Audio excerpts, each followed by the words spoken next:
You think you know The Great Escape because you saw the movie. But what Hollywood didn't show you was the absolute genius behind it. We're talking about forgers who could copy any document perfectly. Tailors who turned blankets into Nazi uniforms. And engineers who built 3 massive tunnels under a prison camp that was specifically designed to make tunneling impossible.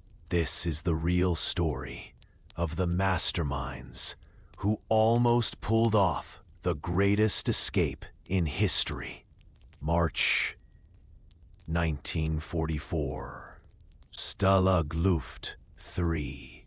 A German prisoner of war camp built in the middle of nowhere, specifically to hold the most dangerous Allied airmen, the ones who kept escaping from other camps. The Nazis thought they'd built the perfect prison, but within its walls, something far more sinister lurked in the shadows. The barracks were raised off the ground, so guards could see underneath. Seismograph microphones were buried around the camp to detect digging.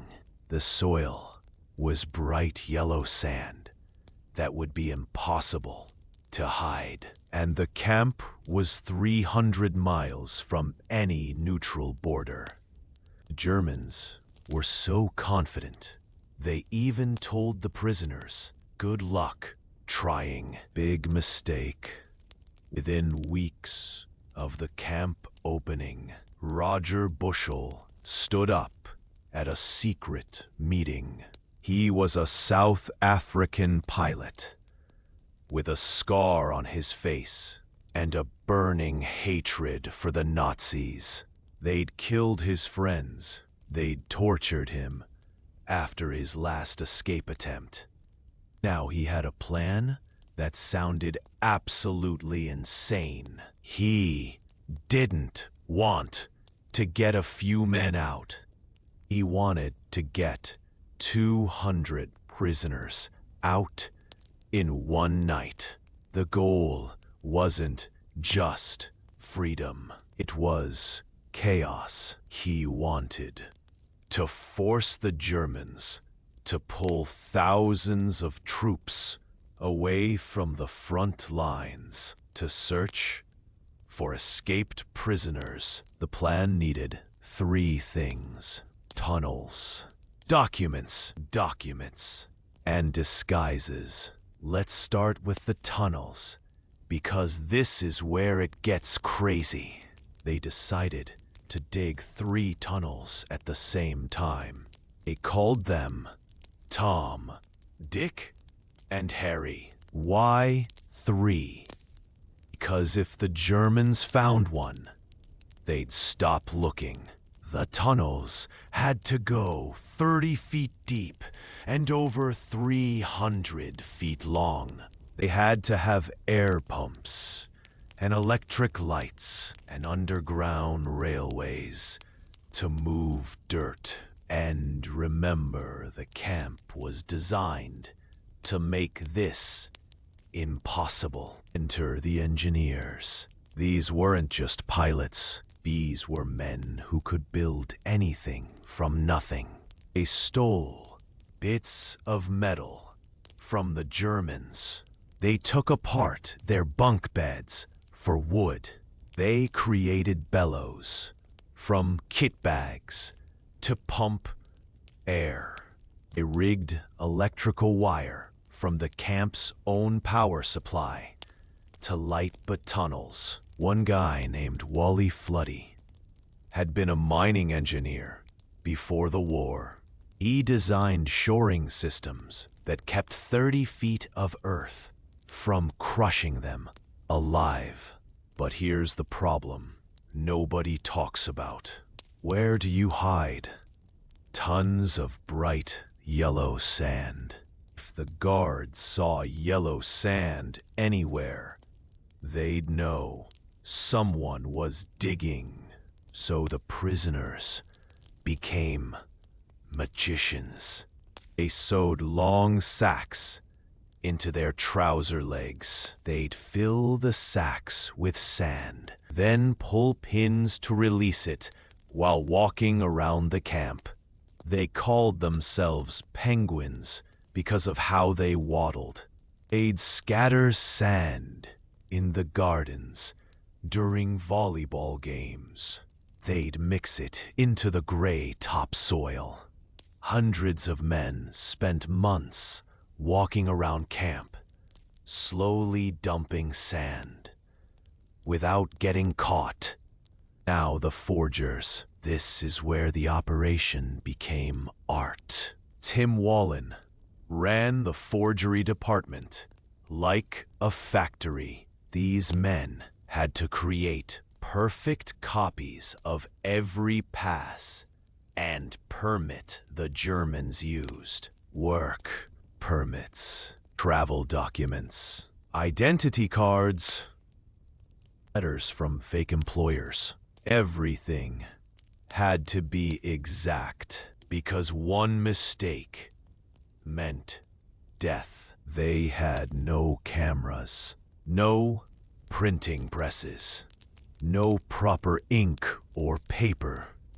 So they improvised everything. They made ink from crushed vitamin pills and boot polish. They created printing blocks from carved soap.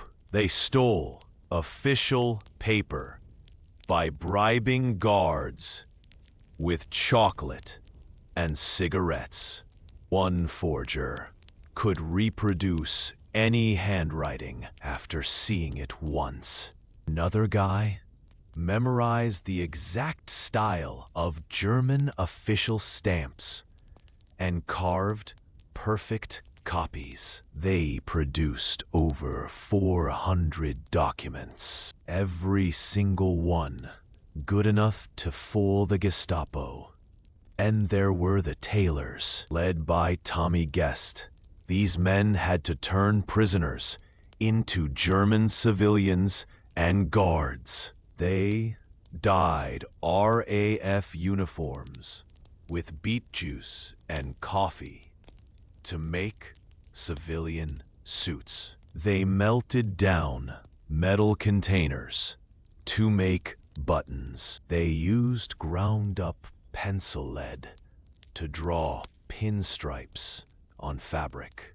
They turned blankets into convincing German military coats, complete with fake medals and insignia. Some of the disguises were so good that prisoners dressed as German guards walked right past real German guards during practice runs.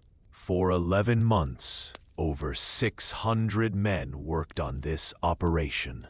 Digging, forging, sewing, every single day, risking their lives. The Germans found Tom. Then they found Dick, but Harry survived. March 24th, 1944. The night was the night.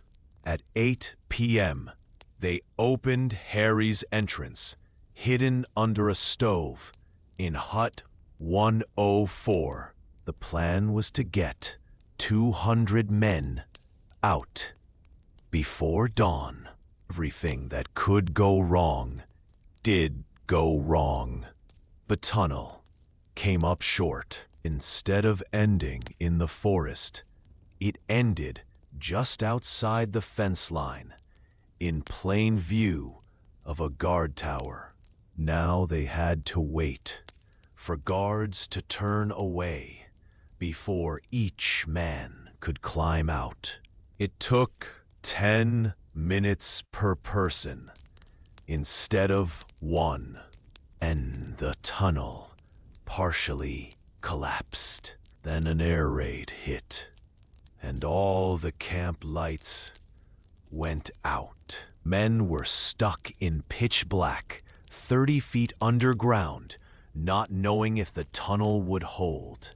By dawn, only 76 men had gotten out, instead of 200. Within days, the Gestapo caught 73 of them. Hitler was furious. He ordered all of them executed. His officers talked him down to 50. On March 29th, the Gestapo took 50 prisoners out in small groups. They shot them and claimed they were killed while resisting arrest. Roger Bushell was one of them. So was Tim Wallen and Tommy Guest. The masterminds never made it home. But here's what the Nazis didn't understand. Those men won the Great Escape, forced 70,000 Germans and the entire Gestapo to stop what they were doing and search for prisoners.